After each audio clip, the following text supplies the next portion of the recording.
Hi everybody, welcome to another Garmin 430 video. In this video I'm going to give you some tips and tricks on how to get your communications radios and your navigation radios tuned effortlessly. As an IFR pilot, one of the most important skills you can develop is to anticipate the frequencies you're going to need, keep your standby frequency tuned up, ready to go for the next frequency that you're going to need. So in this scenario, we're parked on the ground in Calgary, and we've got an IFR flight plan all loaded up to take us from Calgary down to Lethbridge. And there was a previous video showing how to get that all set up. So we're basically starting from the point where that video ended, and it's time to get the radios tuned. Now, rather than manually tuning them, which we can certainly do here with the knobs, just like on any other radio, we can tune the Garmin much more easily by going through the menus. Now there's a couple of ways of doing this. What a lot of people do is go over to the waypoint page. Right now you can see we're here on the nav page.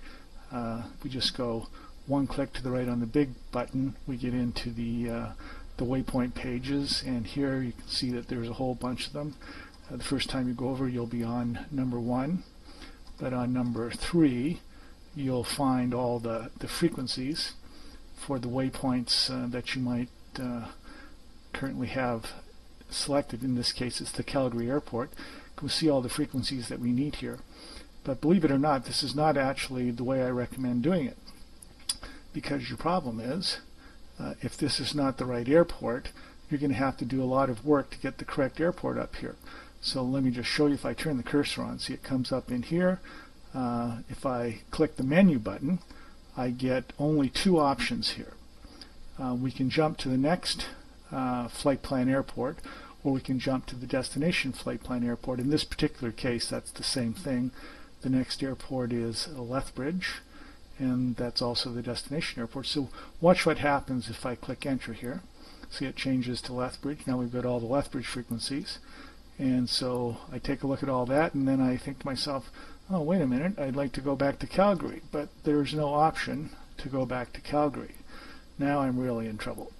The only way out of this is to actually go in here and start manually putting in CYYC, which is what I see a lot of people doing. But we never need to do that to begin with.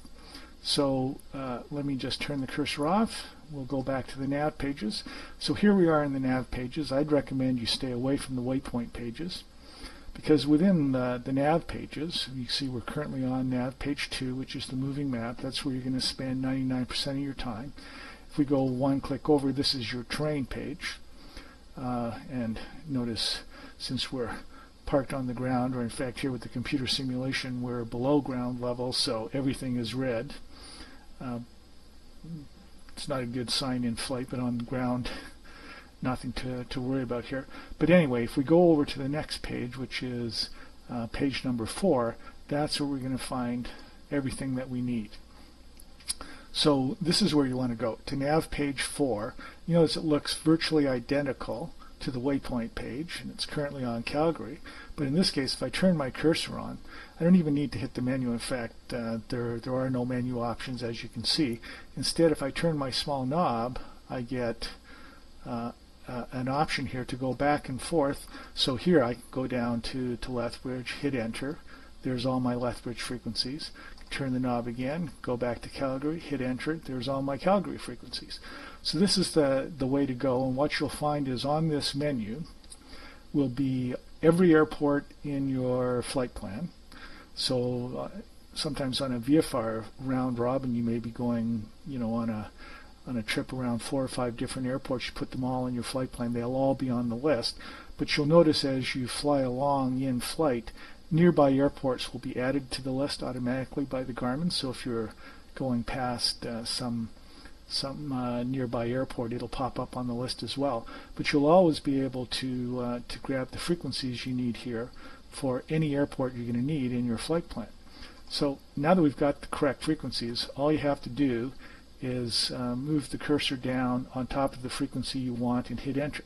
Let me just stop for a moment here and say I'm doing this with the software off the Garmin website, and remember the database in this software is from 2007, so you may notice some of these frequencies if you're looking at an up-to-date chart. Some of these frequencies have changed. This is no longer the ATIS frequency, but trust me, if you have an up-to-date database in your Garmin, you're going to find the correct frequencies here.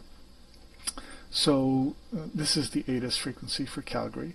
Once you highlight it, we're just going to hit enter. Now watch what happens over here in the standby frequency. We hit enter. Yep, there we go.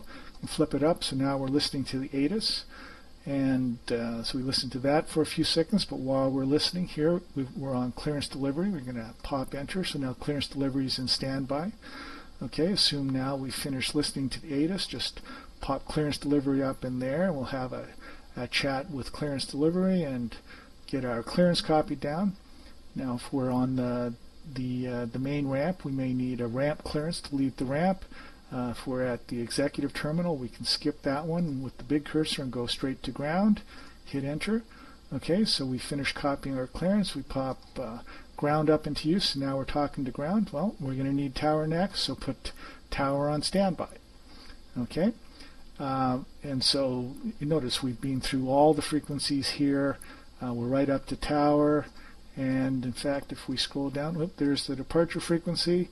So once we get taxied out, we'll switch over to tower, request our takeoff clearance, put departure in standby.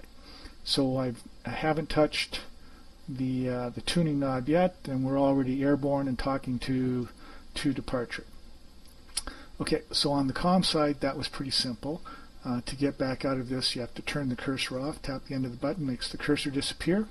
And then we're on page 4, so just go back to page 2, and you're back at your moving map and flying along. Okay, so that was pretty easy on the comm side. In a few minutes, I'll just throw in a little bit more of a demonstration in flight. But let's get the nav radios tuned. Now for that, it's usually easiest to go through the nearest pages. Right now we're in nav. You may have seen some of my other videos where I show big knob, 3 clicks to the right, 1, 2, 3, brings you over to your nearest. Now if you're trying to tune the VOR, of course you're looking for the nearest VORs. It comes up here on page 1, which is your nearest airports, and then comes the nearest intersections, and then the nearest NDBs, and here's the nearest VORs. So 9 out of 10 times your VOR tuned on departure is one of the 2 or 3 nearest ones, probably Calgary in this case. So highlight the Calgary VOR frequency, tap enter, watch what happens. It pops down in here. See that? And then we can bring it up into use. And now it's a judgment call what you want to have in your standby position. Some people like to have the active ILS frequency here, but you know, if you don't want to do that, you might want to actually go all the way down here to Lethbridge. We'll pop that into standby. So I've got the Calgary VOR in use and Lethbridge on standby. If you're going to put an ILS frequency in here, probably the easiest thing to do is just to manually tune it. Once you have the frequency that you want, turn the cursor off, and then 1, 2, 3, and we're back at the moving map. Okay, so now I'm just going to jump ahead until we're in flight, and then we'll show you what happens at that point. Okay, so here we are en route now. We're talking to Edmonton Center. We're about 50 miles north of Lethbridge, inbound to Lethbridge, and just trying to get our radios set up. So I'm just going to show you typically how you would use this en route. We're on nav page 2. We're going to go over to 4, so that's 1, 2. We're on page 4. It currently says Calgary, so bring the cursor up to there and then turn it. And notice, by the way, it as I mentioned before, we've got some extra airports thrown in, but right now we're just interested in Lethbridge, so we highlight Lethbridge, hit enter. So here's everything we need for Lethbridge.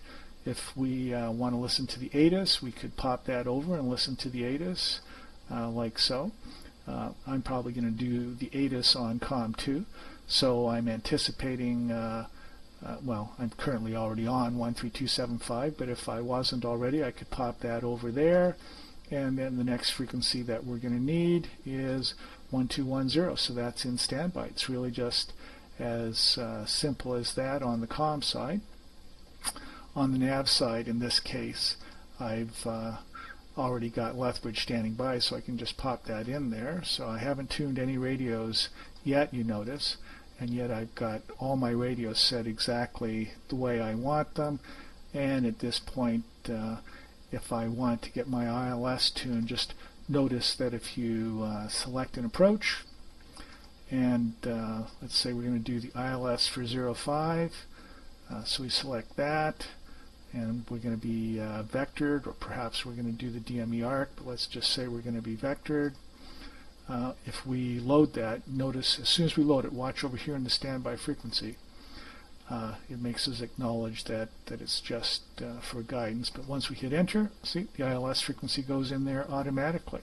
Now, I should review all this, but this video is pretty much over because you've seen everything that you need to know about getting radios tuned when you're en route. If you're on a longer flight, in this particular case, you know, it's only about a 100-mile flight from Calgary to Lethbridge. But if you're on a longer flight, if you come over here to your aux pages, or sorry, to your nearest pages, there is an area control center page here where it will show you your nearest area control center. If you turn the cursor on, you can scroll through down here. It shows the location of the RCO relative to the actual center, so you can probably figure out which one applies to you as you're flying along, and then bring your cursor down, highlight the appropriate frequency, and pop that into the standby position as well.